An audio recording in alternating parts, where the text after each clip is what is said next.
Hello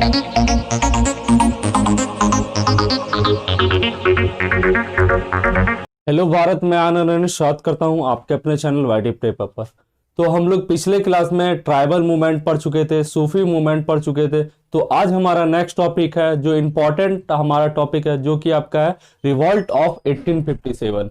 तो ये बहुत अच्छा टॉपिक और इससे बहुत ज़्यादा क्वेश्चन पूछे जाते हैं आपके एग्जाम में। तो आप अच्छे से इस टॉपिक को पढ़िएगा और अच्छे से नोट्स बनाते चलिए। तो चलते हैं दोस्तों। तो रिवॉल्ट ऑफ 1857 को आजादी का प्रथम लड़ाई भी कहा जाता है। तो भारत में आजादी का प्रथम लड़ाई किसको कहा जाता है? तो रिवॉल्ट ऑफ 1857 को। और बहुत सारे कारण हुए थे जिनके कारण ये लड़ाई हुई थी, ये विद्रोह हुआ था। तो कौन कौन से कारण है वो पहले देख लेते हैं। तो 1857 की क्रांति की शुरुआत सिपाही विद्रोह से शुरू हुई थी। तो कहां से ये शुरू हुई थी?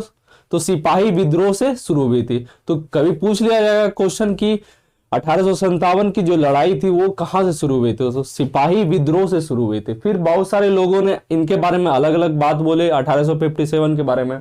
तो डॉक्टर S.N. सेन इस लड़ाई को बोलते थे धर्म के लिए लड़ाई की गई थी। तो डॉक्टर S.N. सेन ने क्या किया? ये एक ऐसी लड़ाई जो धर्म के लिए शुरुआत की गई थी या शुरू हुई थी। फिर डॉक्टर V.D. सावरकर ने 1857 को क्रांति की प्रथम स्वतंत्रता की लड़ाई बोली थी। तो क्रांति की प्रथम स्वतंत्रता की लड़ाई किसने बोली थी? तो डॉक्टर D. सावरकर ने। फिर डॉक्टर R.C. मजूमदार ने ना इन्हें प्रथम, ना ही राष्ट्रीय और ना ही स्वतंत्रता का युद्ध माना था। तो कौन से पर्सन थे, कौन से इंसान थे जो ना ही प्रथम, ना ही राष्ट्रीय और ना ही स्वतंत्रता का प्रथम युद्ध माना था? तो डॉक्टर R.C. मजूमदार थे। फिर बहुत सारे कारण हुए थे क्रांति के। तो आर्थिक कारण हुए थे, राजनीतिक कारण हुए थे। तो एक एक से कारण हम पढ़ते चले, क्योंकि एग्जाम में पूछा जाता है कि कौन से कारण थे। आर्थिक मतलब शॉर्ट पॉइंट दे दिया जाता है और आपको पूछा जाता है ये ट्रू है या फॉल्स है। तो देखते आर्थिक कारण जो था, तो अत्यधिक अप्रिय राजस्व। तो बहुत ज्यादा राजस्व कलेक्ट किया जाता था किसानों से, बहुत सारे छोटे छोटे वर्कर से कलेक्ट किया जाता, जिसके कारण ये कारण हुआ था। फिर अधिक काराधन, अत्यधिक ब्याज दर हो। तो कोई भी ब्याज लेता था अंग्रेजों से तो बहुत ज्यादा वो ब्याज वसूलते थे किसानों से हो गए। फिर छोटे छोटे हाथरस जो हाथ से काम करने वाले थे, फिर छोटे छोटे इंडस्ट्रीज थे जो चलते थे, तो ब्याज लेते थे तो उनको बहुत ज्यादा ब्याज चुकाना पड़ता था, जिसके कारण ये विद्रोह का कारण भी। फिर भारतीय हथकरघा उद्योग की नुकसान। तो भारत क्या था, पहले अपने कपड़े भी बुनते थे, हाथों से बुनते थे, हर चीज जो बनाता था हाथों से बनाता था। लेकिन ब्रिटिशर के आने के बाद क्या हुआ, मशीन आया। तो मशीन के द्वारा वेल डिजाइन प्रोडक्ट बनाने लगा, जिसके कारण भारतीय जो अपने हाथ से बनाते थे उसका उपयोग घट गया और उसकी मांग भी घट गई, जिसके कारण ये भी एक कारण बनता है विद्रोह का।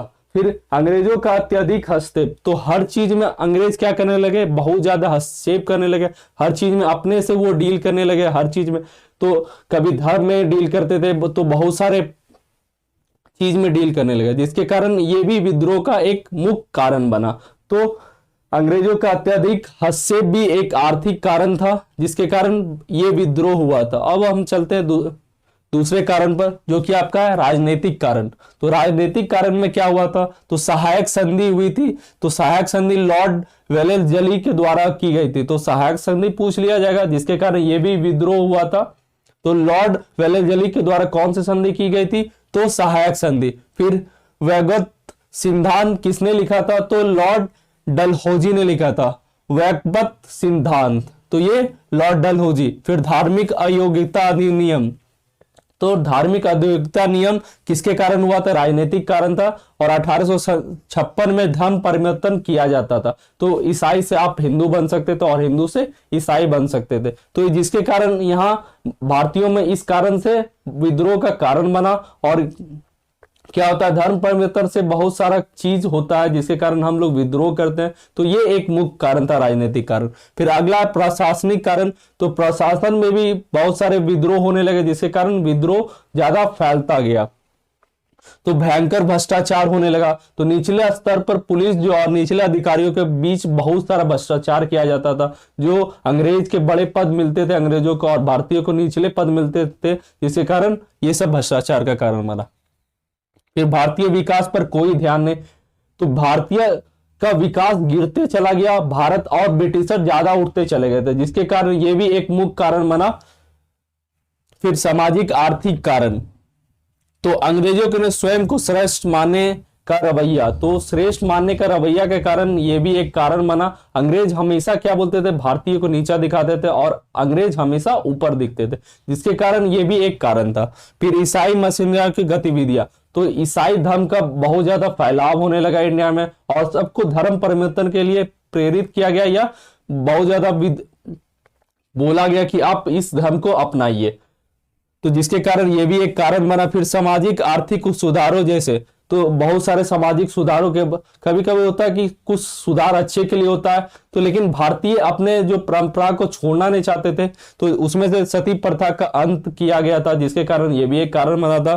फिर विधवा पुण्य विवाह के, तो विधवा को पहले शादी नहीं करने का अनुमति था, लेकिन बाद में जब ब्रिटिशर इसको क्या बोले थे कि आप विवाह कर सकते, विधवा जो है विवाह कर सकती है, तो जिसके कारण ये भी एक कारण बना।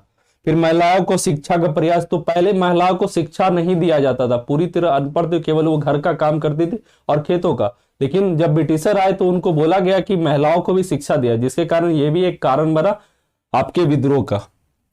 फिर मस्जिद और मंदिरों की भूमि पर कर, तो मस्जिद और मंदिरों की भूमि के कर के कारण ये भी एक विद्रोह का मेन कारण बना।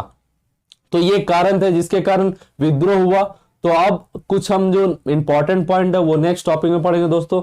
तो आज के लिए इतना ही, धन्यवाद, अगले क्लास में मिलते हैं, जय हिंद।